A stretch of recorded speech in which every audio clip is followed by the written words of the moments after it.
Jude Law is here. His new film is called Sleuth. It is an adaptation of the 1972 version starring Laurence Olivier and Michael Caine. The new picture is written by Harold Pinter, and Law portrays a character originated by Caine 35 years ago. Here is the trailer for the film. To have Jude Law back at this table to talk about this really fascinating adaptation of Sleuth. Welcome. Thank you for having me back. How much was the fact that Harold Pinter was writing it as a compelling quality for you to do it? Harold's involvement really sparked the whole thing off. I had discussed the idea not as a remake, because I think the 1972 version was is a classic, is a fantastic portrayal of the Schaffer script. Right. But what I was interested in was the essence of the story: two men fighting over a woman you never meet. And to me, that had an almost classical feel, a timeless quality. And Harold came at the top of a list we sort of jotted down as a group of producers as the person who would seem fitting to adapt that. To understand the story. To understand it. And at that time, to be honest, it was simply an opportunity to meet Harold. And yes. I was incredibly pleasantly surprised when he took to it immediately. I remember him saying that he felt it was a plot that he had been writing around for 40 years. It was very familiar territory.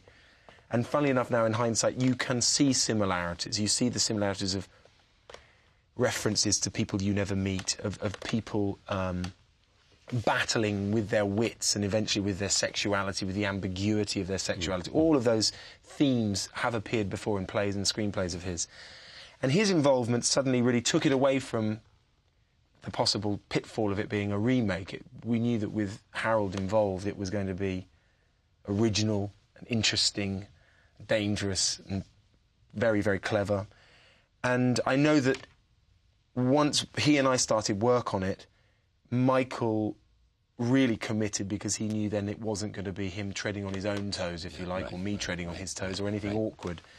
And, of course, again, with that kind of pedigree, Ken was very excited. And that really, like I said, really germinated, started the whole project. So you got Branagh, Caine, Law, and Pinter. Well, suddenly, for me, as a producer, it was again, not only a desire to play the part or indeed remake the 72 version, it was simply a responsibility to support this process. And once I had these three extraordinary knights, I like to call them, you know, I was just incredibly proud to be a part of watching this process unfold. Now, you say producer because the idea, I mean, you had a production company that said, I want to do a remake or an adaptation. Yeah, it was an idea that came from us, and we sought Harold out, and we got Harold. Would you just seek Branagh out first, or was he a partner? No, I went to Harold first. Really? And worked with him. There was no Branagh when Harold started? No, there was, and Michael hadn't committed either at that. I mean, at that time... So Harold was the linchpin? Really was, yeah, and he and I worked together over a period of about 2.5 years. And he would write, and I'd go and read with him, and it was a wonderful, wonderful period of time, I have to say. I'd get these phone calls or messages saying that he'd finished and would I read it, and then I'd go and... He's also obviously a wonderful actor. He was an actor before he was a writer, and so... You just saw him on stage, and I saw a video of him on stage, which was great. The Joy too, Craps Last Take, that's right. I saw him at the Royal Court just before we started filming this. Right. And he was magnificent, and always has been magnificent Started actor. as an actor. David Barron, he called That's himself. Exactly right, yeah. I had Peter O'Toole here, who knew him as David Barron. Knew him then. Michael knew him as David Barron, and indeed Michael asked... Harold asked him to appear in his first play, The Room, at the Royal Court. And as Michael will say, it took him 50 years to get to do another Pinter script. And the amazing thing is that Craps Last Tape was the first time he had ever been in a Beckett play. Good Lord. I didn't know that, because they're so... They were friends. Yes, friends. But also Beckett's influence is that's right. all over his work. There is almost a straight line that goes from Beckett to Pinter to perhaps David Mamet, wherever that goes. Yes. Take me from there to sort of the making of this film and what you hope to achieve and what it has for you that is so satisfying? Once he was involved, we knew that, as he does, there was going to be, you know, something extraordinary on the page. And then the language would dance. The language would dance. That there would also be... I'm always interested in suggestion, in ambiguity in storytelling. I worry sometimes that our storytelling has fallen into a trap where it too often tries to define everything and leave an audience feeling that everything is concluded and resolved. And because life, I feel, isn't like that. Yes. Relationships aren't like that. Memories aren't like that. Life is more fleeting and passing, and it's something that I've always adored in his work, that you can read it or see it, and every new read or new version adds a new angle. And on the page, it was clear that there was this extraordinary suggestion and ambiguity between the lines. It's like he writes. He's able to write even with what he doesn't write. The silences. I know there's the cliche of the Pinter pause, but the silences and the room around the words are often more suggestive than the words, which are very sparse or terse, as he puts it, terse verse, than the words on the page. So we knew we had something special, and as I said, I think that's really what hooked Michael in. I think also Michael possibly recognised the wit of him returning to the same piece in the older gentleman's role because of the theme of game-playing, traps, and indeed, in a way, role-playing. There was something circular, you know, and complete about him returning to that. And then I was very lucky. I mean, I got a hat trick. Ken Branagh, who is... I met him for the first time when I went in to discuss this piece, and he is the most atavistic, go-get-'em kind of driven and friendly personality. And when you look at what he's achieved in his life, whether as a director, as an actor... As a Shakespearean interpreter. I mean, he's an extraordinary, embracive force, and he celebrated not just, obviously, the piece and the challenges of putting this piece and interpreting this piece, which was very sparse, onto film, but also the challenges of shooting it very quickly. We only had 5 weeks in the budget to shoot it, and I think he also embraced the theatricality of it. And I rather like the theatrical quality of the film. It's reminiscent of a Bergman or a Fellini in that way. Let me take a look at this. We're going to show you two clips. One, this is where Milo... Tell me who Milo is. He is a young man. You never quite know. He's a wannabe actor. He's a man who makes money, I think, as a chauffeur, as a part-time hairdresser, eventually, you realise. He is having an affair with a very famous, very wealthy novelist's wife. And the novelist has invited him to his country house to discuss the possibility of a divorce. He arrives as somewhat of a very charming but somewhat seedy, perhaps chancery type, who is, unfortunately, then the victim of a very, very evil game. All right, roll tape. As much as I love theatre and what it can do, there's something special you can do with film and dialogue. That's why I refer to it as a sort of theatrical cinema, that it's okay for it to be suspended reality. I love gritty realism. I love, you know, a documentary and mockumentary or whatever you want to call it. But I love, too, the idea of a heightened reality that encourages an audience to step into the world of the film. But as you say, what you can do with film is conduct a sort of rhythm with the choice of editing. Exactly. And the rhythm, and it also, the way the focus was at the end of that. You know, you start with these wide shots. Yes. Walks in, talks. Yes. You sit in distance. Yes. And then by the end, it's... Yes, absolutely. Close up. And it's something, you know, that Ken used, I think, beautifully in this. And he was very bold. We rehearsed quite substantially for 2 or 3 weeks prior to the filming, and then we had a break to let it all digest. And on arrival, he was pretty set with how he wanted to shoot it and as you pointed out, use that sort of rhythm when we were coming in, when we were wide. And again, because of the time scale we had, he had to be very organised, and so we knew when he was going to hold back, and we were going to shoot the whole film, whole scene in one take as a two-shot, and when he was going to be in here. And there's an awful lot of it, very, very close up, mouths, fingers, eyes, you know. All right. So you're playing a character that Michael had originated, in part. Mm. Did you talk about that? Or did you avoid it? Well, because Harold had never seen the original film. He read the play. And didn't want to? And didn't really want to, no. I think he chose, having taken on the job, to read the script of the play and really go off the premise that I'd put it in. You know, stick with this idea of two men battling over a woman.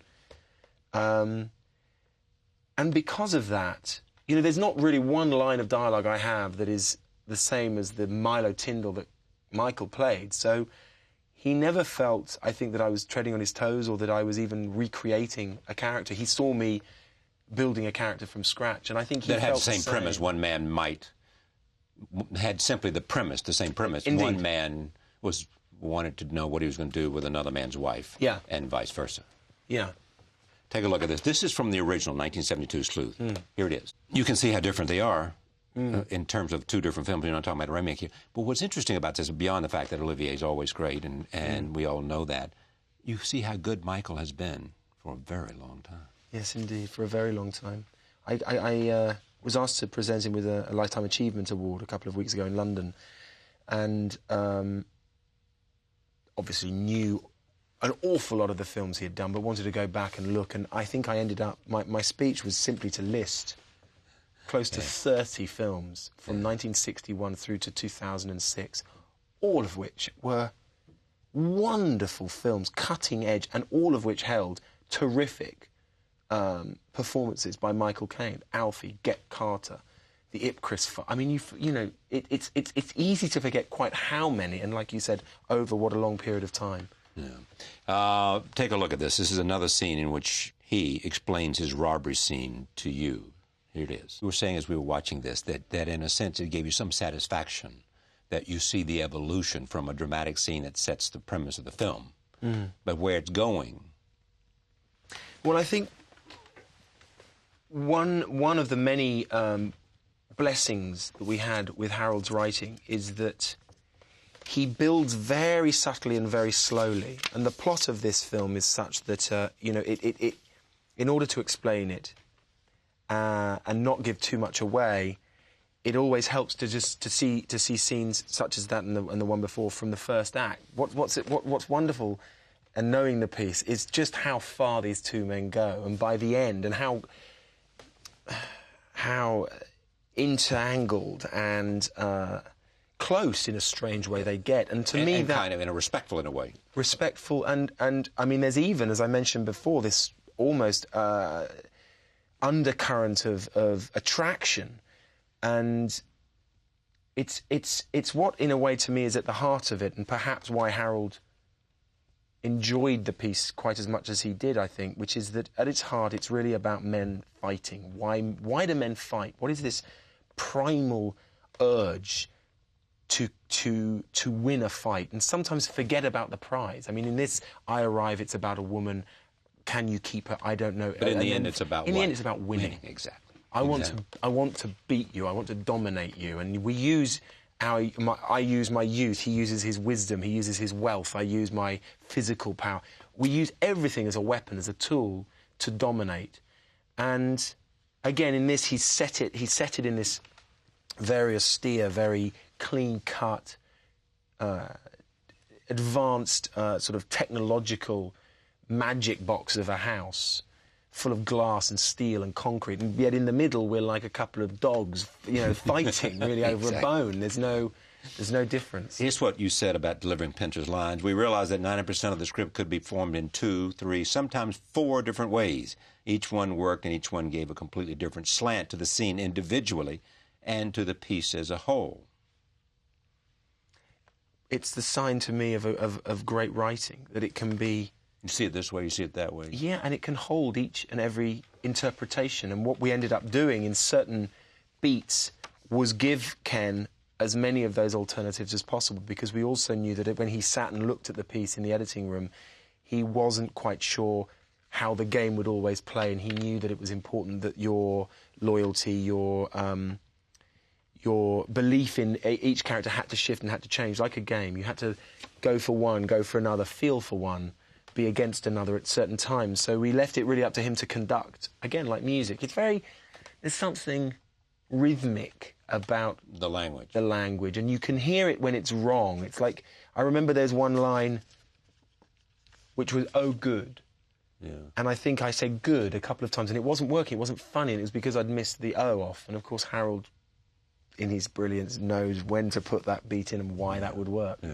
You know? Did you have any relationship with Ken Branagh when you began this? No. Never worked with him? I'd never met him. Never met him. Because the two of you, in several years, are going to do something on West End. Hamlet, are you? Yes. We are both in a 4-production season that the Donmar Theatre is doing in the West End at Donmar Theatre ticket prices. He's opening it, acting, first of all, in Ivanov by Chekhov, which Michael Grandage of the Donmar is directing. And then there are 2 other plays, one including Derek Jacobi as Malvolio, and then the last piece is Hamlet, and Ken's directing me. And you're... Right. Mm. Now, do you like the producing role? I've loved the producing role. This, to me, is the closest I've come to understanding the role as a producer. I think because I've been able to see an idea through from beginning to end. I've been very fortunate in getting all the people I wanted and a great group. And I'm immensely proud of the end product. I've been involved in the past, and I'm really interested in putting people together. I'm really interested in the brilliance of writers and working with writers. I love my role as an actor when I work with a writer, and being able to put the words into action and hope, seeing how that helps his or her process. All the attendant publicity that sort of came piling down on top of you at a point in your life. Mm. Did you learn anything from all that? You know, when you went through and Certainly. Relationships were affected and everything else was affected. How do you gain some perspective on it? I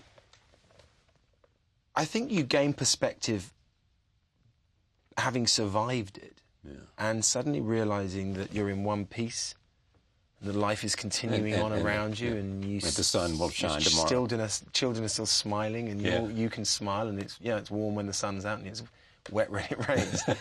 I think the most important thing to me, aside from my private life and the fact that my children are healthy and well, and we have a wonderful relationship, is that my work continues. And I was still working with wonderful people that I was learning from, people that I was inspired by, making, in my opinion, exciting. But did you double your focus at the time, simply to say, I just want to stay away from all this stuff? Funnily enough, I didn't, because just before a lot of that typhoon, cyclone, whatever you want to call it, sort of whipped up, I had just gone through a divorce, and I think I made a mistake of burying myself in my work at that time. After the divorce, during the divorce? During the divorce, and I think some of what then followed came about because of that. I don't think I dealt emotionally with an awful lot of what was going on in my private life. Instead, I buried it in my work. And so when it happened, when this particular part of my life came about, I really tried to take time out and take stock of myself and my children and my life, and really just weigh things up. The importance of certain different elements of my life, and also it's easy, I think, to carry the flag for a little too long of your 20s, especially in this, I'm fighting the fight that perhaps had relevance in your 20s for a little too long, and suddenly realising, God, that fight's over, or indeed you've been waving it perhaps for a little too long. I'm ready for another role. Put it down and relaxing and slowing everything down, and perhaps also taking stock of what you've done and who you are. And In a way, I just took it as a sign to slow down, look at myself, look at my life, and that's always healthy. Yeah, you know, clear out the mess. And how did you come out on the other side? I mean, in a sense of... Well, I just feel a lot calmer, I think. I feel too... You know, I'm not pointing any finger, but I think there's a pressure at being told you're a golden boy, or you're the bright young thing, or you're the next big thing, or, you know, and... Oh, sure it is. Whether you can see it, the transparency of that or not, having it put on you can sometimes be, especially if you haven't asked for it, can be... it builds up. And suddenly being free of that and feeling that everyone's seen your laundry, if you like, and yes. they know finally that you're human. And, yes, exactly. You know, you snore too. Suddenly you feel, oh, what a relief. I can just get on with being me. Yeah. You're doing a film with Forrest Whitaker. Yes, I'm rehearsing at the moment, and I start in 2 weeks. Brilliant performance he did, wasn't it, that the Academy Award It was an extraordinary performance, and I've been... The next Last King of Scotland. Last King of Scotland, right. Yeah. It was a wonderful performance. He's a very interesting man. I'm really enjoying his company and really enjoying watching his process. You know, it's interesting. It's one of the joys of what we do, this job. You know, you learn an awful lot about a person watching them work. And so you watch him and you learn things. How much are you involved in terms of, just for your own edification, traveling? Didn't you go to Afghanistan? Yes, I did. I went for 10 days in July. I'm great friends with the founder of a wonderful organisation called Peace One Day. It's an apolitical, impartial organisation that founded an annual day of peace, September 21st. A young guy, he was a filmmaker, he was an actor I knew. And he was baffled that we have a Father's Day, a Mother's Day, a Valentine's Day, a Christmas Day, a Thanksgiving Day, Yom Kippur, all of these days. We don't have an international day of ceasefire and non-violence. And he documented his campaign over a 6-year period, and it led to the United Nations, and it was finally voted in. He met with Kofi Annan, with presidents and prime ministers all over the world. That was 3 years ago, I think, it was finally recognised.